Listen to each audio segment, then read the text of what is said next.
प्यारे बच्चों, आज हम पाठ 1 गति के नियम का अध्ययन करेंगे।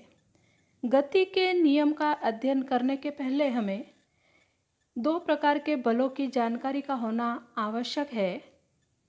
पहला है संतुलित बल और दूसरा है असंतुलित बल।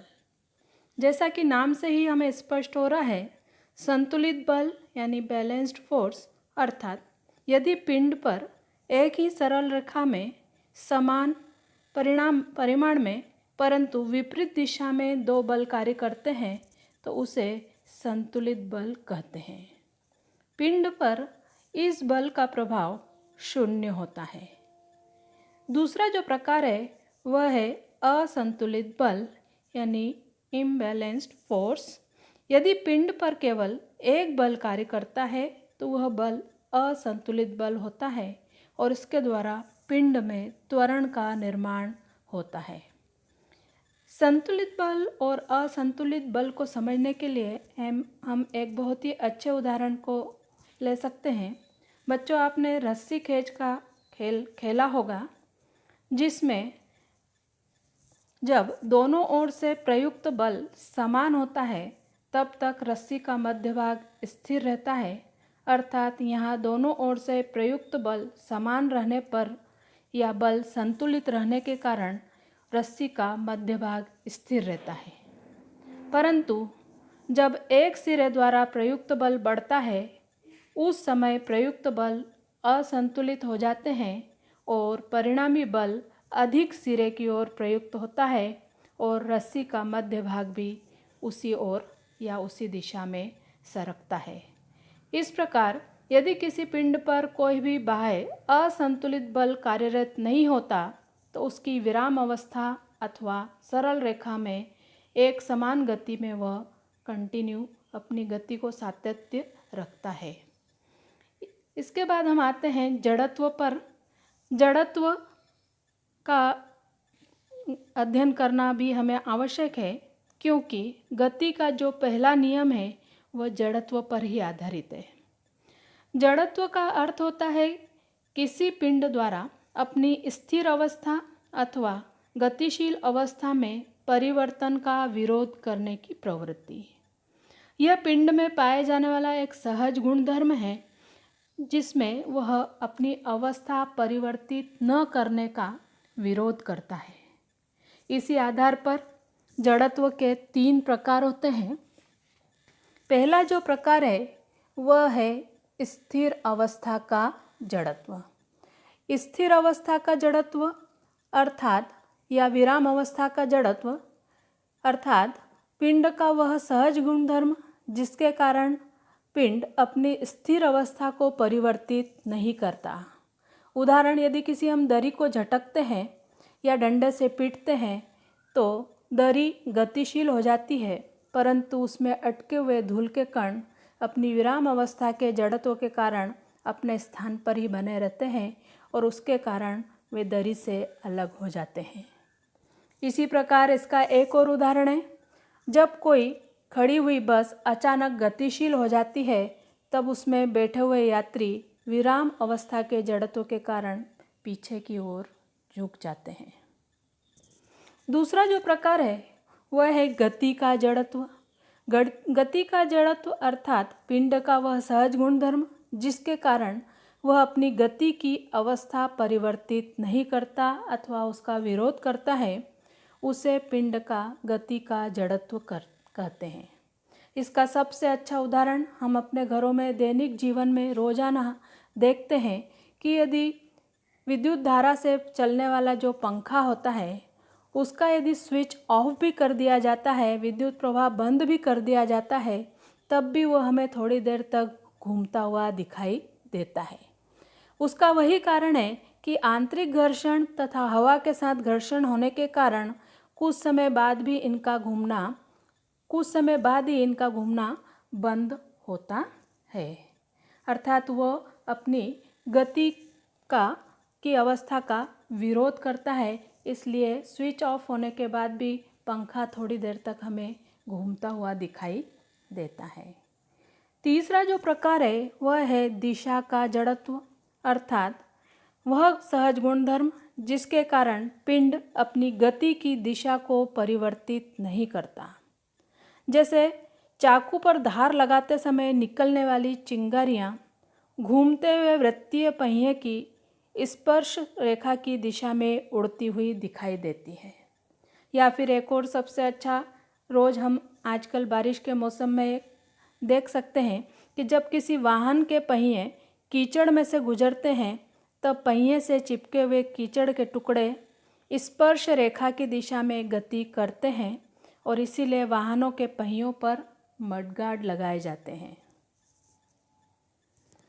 अब आते हैं हम न्यूटन के गति के पहले नियम पर। न्यूटन का जो गति का पहला नियम है वह जड़त्व पर ही आधारित है और इस नियम के अनुसार प्रत्येक जड़ पिंड अपनी विराम अवस्था में अथवा सरल रेखा में एक समान गतिशील बना रहता है जब तक कि उस पर कोई बाह्य बल न लगाया जाए। न्यूटन का यह नियम जड़त्व का अर्थात पिंड की अवस्था अपने आप परिवर्तित नहीं होती उसे स्पष्ट करता है, इसीलिए इसे जड़त्व का नियम कहते हैं।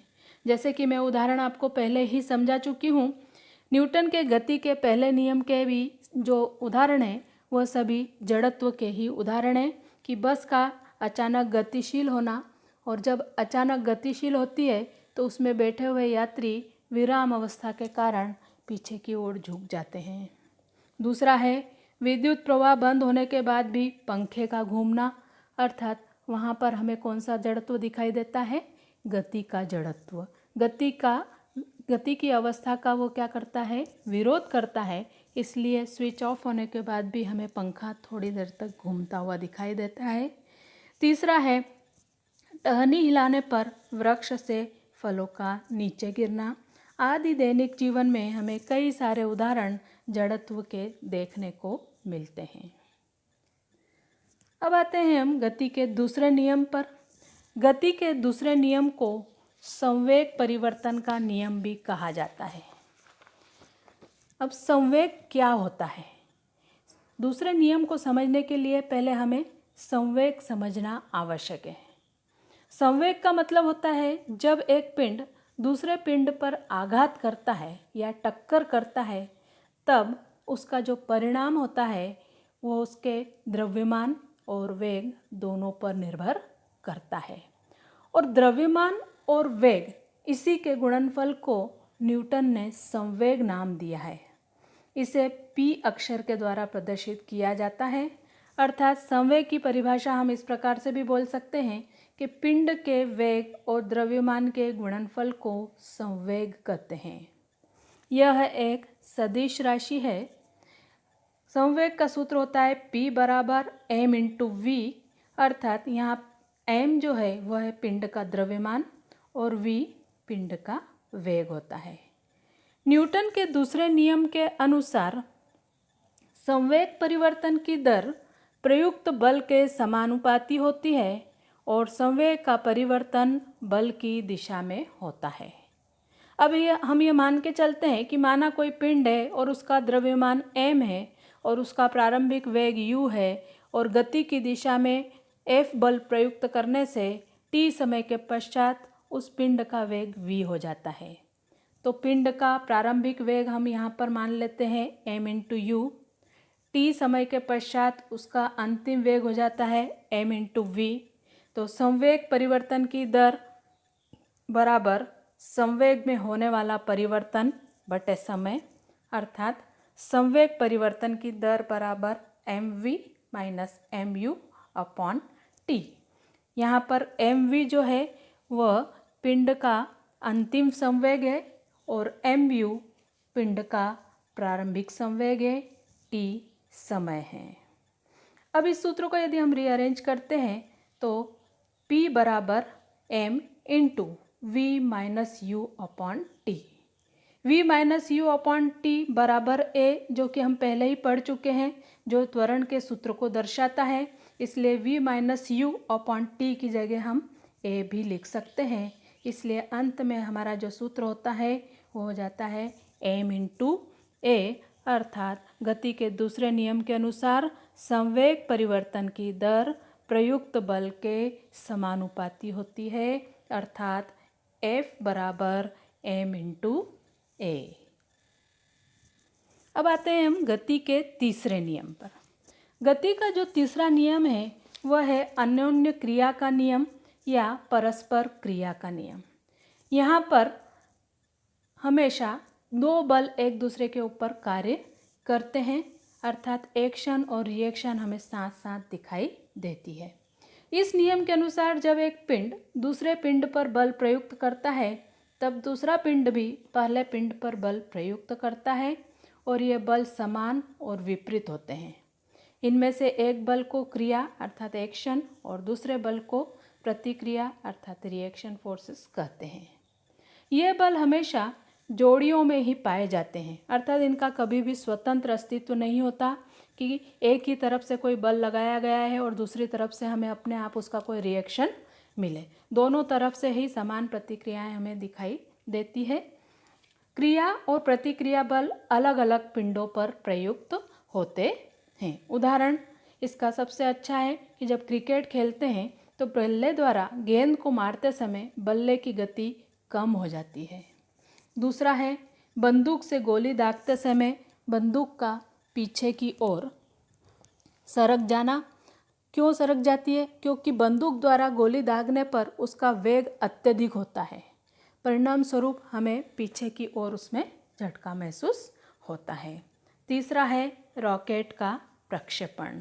ये सभी उदाहरण न्यूटन के तीसरे नियम को ही स्पष्ट करते हैं। Thank you.